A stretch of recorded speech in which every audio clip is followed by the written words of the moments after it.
हाय दोस्तों, welcome to in my YouTube channel. तो हम लाए हैं मनी है जिसका सीज़न 1। तो हम अपना सीज़न 1 बिना देर के स्टार्ट करते हैं। हमें एक लड़की दिखाई जाती है जिसका नाम टोक्यो। एक बुरा ख्वाब देख के उठती है और फिर टीवी पे एक न्यूज़ चल रही होती है और वो अपने बारे में बता रही होती है कि न्यूज़ में जो आ रहा होता है वो कोई और नहीं बल्कि इसका बॉयफ्रेंड होता है जो कि चोरी करते हुए मारा गया होता है। असल में ये दोनों चोर होते हैं और छोटी मोटी चोरियाँ करते हैं। और फिर एक चोरी के दौरान पुलिस इन पर हमला करती है और वो मारा जाता है और ये वहाँ से भाग जाती है। और पिछले 11 दिनों से ये मुसलसल भाग गई होती है, यानी पुलिस से छुप रही होती है। अपना भेस बदल के एक टेलीफोन बूथ पर जाती है और वहाँ से अपनी माँ को कॉल करती है। यहाँ वो कॉल कर रही होती है और हमें समझ आता है कि कोई इसके पीछे से पिक्चर्स क्लिक कर रहा है, यानी कि कोई इस पर नज़र रख रहा है। यहाँ उसकी मॉम कॉल उठाती हैं तो वो उन्हें कहती है कि मैं किसी और शहर जा रही हूँ, तो मैं आपको टिकट के पैसे भेज दूँगी, तो आप वहाँ आ जाना। उसकी मॉम कहती हैं कि मैं कहाँ हूँ, क्या कब्रिस्तान हूँ? तो वो कहती है कि आपके पास कोई और है? तो उसकी मॉम कहती हैं कि नहीं, मेरे पास कोई और नहीं है। लेकिन हमें यहाँ दिखाते हैं उसकी मॉम के बैक साइड पे कुछ पुलिस वाले बैठे होते हैं और उसकी कॉल टैप कर रहे होते हैं। यहाँ दिखाते हैं वो फ़ोन रख के वहाँ से निकल जाती है और एक लाल गाड़ी जो कि इतनी अच्छी भी नहीं है उसका पीछा कर रही होती है और उसमें बैठा एक शख्स उसे कहता है कि मेरे साथ चलो। तो वो गाड़ी में बैठ जाती है और उस पर गन तान लेती है। कहती है कि तुम मुझे जानते नहीं हो। और वो कहता है कि तुम्हारे पे नज़र रखी जा रही है, मैं तुम्हें कुछ दिखाता हूँ। फिर वो गन पीछे करती है तो वो उसे कुछ तस्वीरें दिखाता है जो कि उसी के घर की होती हैं, यानी कि उसके घर पे नज़र रखी जा रही है। उसकी मॉम ने उससे झूठ बोला। और फिर दिखाते हैं कि वो प्रोफेसर उससे कहता है कि मेरे साथ चलो, मैं तुम्हें एक चोरी में मेरा साथ दो, एक बहुत ही बड़ी चोरी। तो वो सोचती है कि अगर मेरा नाम पुलिस वालों ने उछाला ही है तो सबसे बड़ी दुनिया की सबसे बड़ी चोरी में क्यों ना उछाला जाए। और फिर यहाँ से दिखाते हैं कि उसकी जर्नी स्टार्ट होती है। यहाँ दिखाते हैं जो शख्स उससे मिला होता है उसका नाम कुछ और नहीं बल्कि प्रोफेसर होता है। वो कहता है कि मैं अपना नाम नहीं बता सकता, लेकिन आप सब मुझे प्रोफेसर बुलाएं। और वो उनको कहता है कि आप लोग भी अपना अपना कोई नाम रख लें। और इस तरह वो लड़की अपना नाम टोक्यो रखती है। और यहाँ पे और भी लोग होते हैं जो कि इसी चोरी में प्रोफेसर की हेल्प करेंगे, लेकिन मास्टरमाइंड प्रोफेसर ही होता है। वो उनको सारे आइडियाज़ दे रहा होता है और चोरी के बारे में बता रहा होता है। और फिर उनको कहता है कि आप लोग कोई लव रिलेशन नहीं रखेंगे और अपना नाम और अपने बारे में कभी किसी को कुछ नहीं बताएंगे। आप अपने लिए एक नाम डिसाइड करें जो कि शहरों के नाम पे होना चाहिए। और इस बात पे सब हंसते हैं और अपने लिए नाम डिसाइड करना शुरू हो जाते हैं। और साथ साथ हमें ये भी बताते हैं कि सबका ही पुलिस रिकॉर्ड होता है। और यहाँ पे डेनवर और मॉस्को जो होते हैं वो दोनों ही बाप बेटा होते हैं। सबसे पहले हमें बर्लिन दिखाते हैं जो अपना नाम बर्लिन डिसाइड करता है और वो एक चोर होता है और जिसने बहुत ही मशहूर चोरियाँ की होती हैं पेरिस में। उसके बाद दिखाते हैं मॉस्को जिसने एक ज्वेलरी शॉप लूटी होती है, जो पहले एक कान में खुदाई करता है और फिर उसने खोदते खोदते एक दुकान खोद देता है। उसके साथ उसका बेटा डेनवर होता है जिसके मॉस्को की वजह से यहाँ आया होता है। उसके बाद रियो दिखाते हैं जो एक हैकर होता है।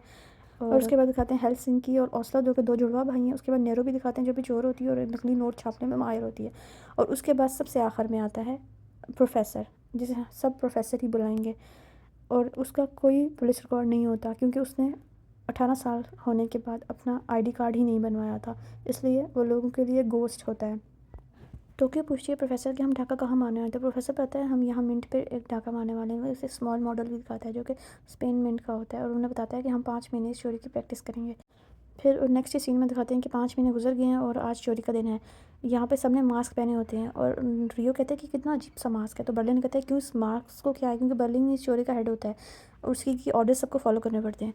तो कहते हैं कि इसकी जगह हम कोई हॉरर मास्क भी ले सकते थे तो बचकाना है। तो बर्लिन कहते हैं क्यों ये हॉरर नहीं लग रहा है। वो कहते हैं नहीं, इस तरह मास्क पहन के हम अंदर जाएंगे लोग हमें क्या समझेंगे। डर कहता है इससे अच्छा मिक्की माउस का मास्क ले लेते हैं।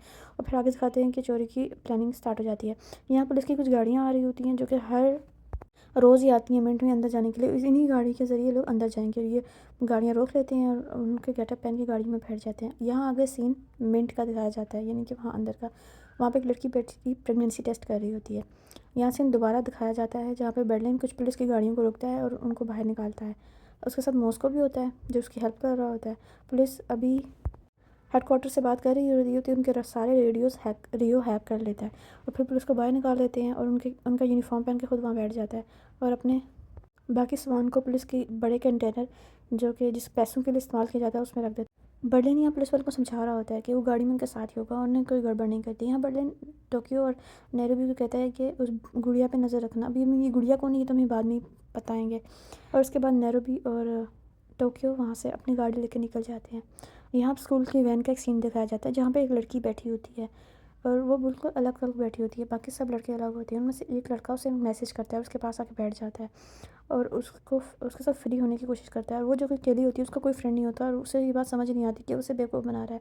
और उसके बाद उसके करीब होके उसे किस भी करता है और वो खुश हो जाती है। उसे लगता है अब ये फ्रेंड्स बन गए हैं। अब दिखाते हैं इतनी देर में बस रुक जाती है और वो लोग कहीं और नहीं बट के मिंट ही विज़िट करने आए होते हैं एक स्कूल के साथ। प्रोफेसर यहाँ बैठा सारे कैमरास पे नज़र रख रहा होता है और देख रहा होता है कि पुलिस की गाड़ी वहाँ पहुँची है। यहाँ पे दिखाते हैं कि गार्ड्स पुलिस की गाड़ी चेक करते हैं और वो अपना एक पुलिस वाले से पूछता है कि ये कौन है, ये नया बंदा आया? वो कहते हैं हाँ ये नया आया है, क्योंकि बंदे ने उसके ऊपर बंदूक रखी होती है। यहाँ दिखाते हैं कि स्टूडेंट्स जो होते हैं वो मिंट के अंदर पहुँच गए होते हैं और वहाँ नोट छपते देख रहे होते हैं। और हमें यहाँ समझ आती है कि मिंट एक ऐसा बैंक है जहाँ पे नोट छापे जाते हैं। और यहाँ पे एक लड़की नोट छाप रही होती है जिसका नाम मोनिका होता है और पीछे से मैनेजर आता है और उसे पकड़ लेता है और उसे कुछ कहता है, जिससे हमें पता चलता है वो दोनों एक दूसरे के बहुत ही क्लोज़ हैं। और मोनिका उसे बताती है कि मैं प्रेग्नेंट हूँ और वो इस बात पर नाराज़ होकर वहाँ से चला जाता है। यहाँ बच्चों को विजिटिंग कार्ड बनाए जा रहे होते हैं और वो तैयार हो रहे होते हैं। दूसरी तरफ दिखाते हैं कि बर्लिन भी पुलिस की गाड़ी में वहाँ पहुँच चुका होता है। यहाँ पे दिखाते हैं कि मोनिका मैनेजर के पास जाती है जिसका नाम ऑर्थरो है। ऑर्थरो के पास जाती है, कहती है क्या मतलब तुम ये बच्चा नहीं चाहते? तुमने कहा था कि हम एक फ़ैमिली हैं, तुम मुझसे शादी करोगे, तुम अपनी बीवी से तंग हो। कहता है मैं तंग था इसका मतलब ये नहीं है कि मैं तुमसे शादी कर लूँगा, मेरे 3 बच्चे हैं, वो भी 3 लड़के। और उनकी इसी बारे में बहस चल रही होती है। और दूसरी तरफ दिखाते हैं कि रियो अलार्म सेट सिस्टम को डीएक्टिव कर देता है। इतनी देर में नैरोबी और टोक्यो भी वहाँ पहुँच जाते हैं। मोनिका और अर्थरो की बहस अभी भी चल रही होती है। ट्रक जो होता है वो मिनट के अंदर आ गया होता है। मॉस्को ने उनको गन पॉइंट पे रखा होता है। उसके बाद वो ट्रक का दरवाज़ा खुलाता है जिसके अंदर उन्होंने अपना सारा सामान और कुछ लोग छुपे हुए होते हैं। अर्थरो मोनिका से बदतमीज़ी कर रहा होता है और उनका बिल्कुल ध्यान नहीं होता कि अभी यहाँ पीछे हो क्या रहा है। और यहीं पे टोक्यो और नैरोबी अंदर आते हैं। उनकी चेकिंग हो रही होती है, उनके सामान में कुछ गन्स होती हैं, इसलिए वो बैग खोल के देख रहे होते हैं। यहाँ पे मोनिका कहती है कि मैं अबॉर्शन करवा लूँगी और ऑर्थरो कहता है कि मुझे कोई फ़र्क नहीं पड़ता है। और इतनी ही देर में ट्रक के अंदर से कुछ सिपाही निकलते हैं जिन्होंने मास्क पहने होते हैं और वो उन सबको गन पे रख लेते हैं। यहाँ पे डेनवर भी होता है जो सारे स्टूडेंट्स को पकड़ता है। टोक्यो भी होती है जो अपनी गन निकाल के ऑर्थरो और बाकियों को गन पॉइंट पे रखती है। और नैरोबी भाग के वहाँ जाती है जहाँ पे नोट छप रहे होते हैं और सारा काम सारी मशीन बंद करवा देती है और सबको एक जगह पे इकट्ठा करने का ऑर्डर देती है। सब ने मास्क पहने होते हैं, इसलिए किसी को समझ नहीं आ रही होती है क्या करती। सारे लोग इतना डर जाते हैं। और फिर टोक्यो कहती है कि हमें वो लड़की नहीं मिल रही, हमें गुड़िया नहीं मिल रही। और हमें समझ आता है कि वो गुड़िया कोई और नहीं बल्कि एलिसन पार्कर है। और प्रोफेसर उस बात पे परेशान हो जाता है। वो सारे कैमरों को देख रहा होता है क्योंकि सारे कैमरे रियो ने उसके साथ कनेक्ट कर दी होती है। अब सारे कैमरे की एक्सेस प्रोफेसर के पास ही होती है। टोक्यो यहाँ वहाँ जा रही होती है और एलिसन पार्कर को ढूंढ रही होती है। यहाँ में एक सीन दिखाया जाता है जो वॉशरूम का होता है। उसके साथ वही लड़का होता है जो उसका फ्रेंड बनने की कोशिश कर रहा होता है। टोक्यो उसे यहाँ वहाँ वॉशरूम्स में ढूंढ रही होती है लेकिन उसे कहीं नहीं मिलती है।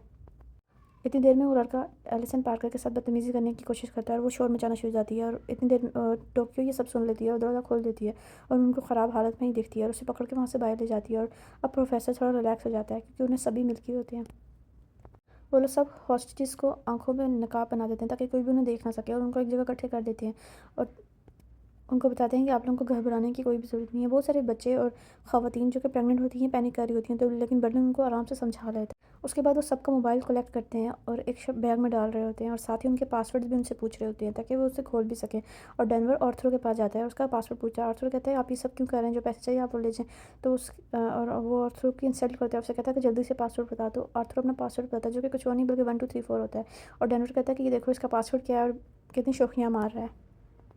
आगे बर्लिन दिखाया जाता है जो कि एक औरत के पास होता है जो कि प्रेग्नेंट होती है, 8 मंथ प्रेग्नेंट। और उससे कहता है कि हमारे हाथ देखें, क्या आपको ये राक्षस के लग रहे हैं, क्या आपको लगता है कि हम आपको मार देंगे। वो ऐसे ही लोगों को डरा रहा होता है क्योंकि वो होता ही इस तरह से, उसकी नेचर होती है।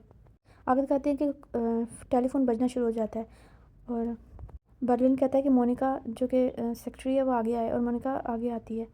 इधर सीन डेनवर का दिखाया जाता है जो कि अपने बाप के पास होता है जो कि तिजोरी का सेफ खोल रहे होते हैं। और क्योंकि उनको पासवर्ड नहीं पता होता है तो वो खोल रहे होते हैं जिसमें उन्हें थोड़ा टाइम लग रहा होता है। डेनवर अपने बाप के पास ही बैठा होता है और उसके बाद फाइनली तिजोरी का दरवाज़ा खुल जाता है और अंदर काफ़ी सारे पैसे पड़े होते हैं जिन्हें देख के डेनवर तो चकरा जाता है और भाग के अपना मास्क उतार देता है और उन नोटों के ऊपर लेट जाता है। और उसकी खुशी का तो कोई ठिकाना नहीं होता। उसका बाप कहता है ये सब फालतू हरकतें ना कर, अभी हमें और भी काम करना है। तो वो अपने बाप को कहता है कि आप हर वक्त इस तरह गुस्से में क्यों होते हैं, अब तो हमें ऐश करने के दिन है। वो कहता है अभी हमें ऐश करने के दिन नहीं है, अभी बहुत काम बाकी है। और वो उसकी बेइज्जती करता है तो उससे कहता है नहीं आप परेशान ना हो, आप सब ठीक होगा।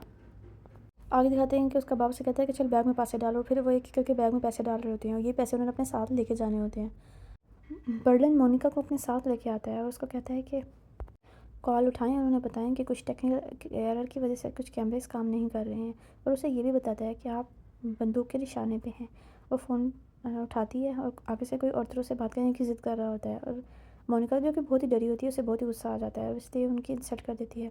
आगे सीन बाथरूम का दिखाया जाता है जहाँ पे वो कमोड से एक केबल खींच के निकालते हैं और सारे हॉस्टेज के जो मोबाइल होते हैं वो दीवार पर चिपका देते हैं।